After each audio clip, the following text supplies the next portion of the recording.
Hey folks, welcome back to Muscle Cars of Texas. I just so happen to be working on a really cool car. It is a 66 427 car.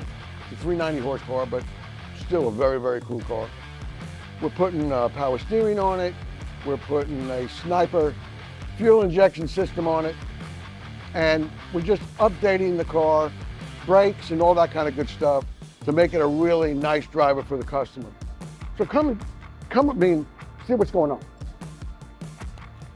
This is the front suspension that's been rebuilt.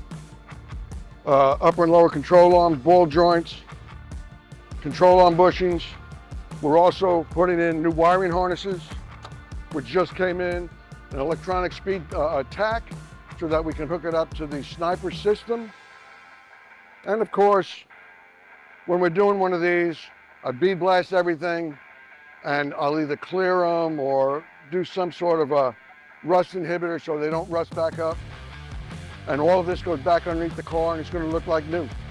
So, that being said, if you got something like this, and if you need something like this, but if you really want something like this, you know where to come.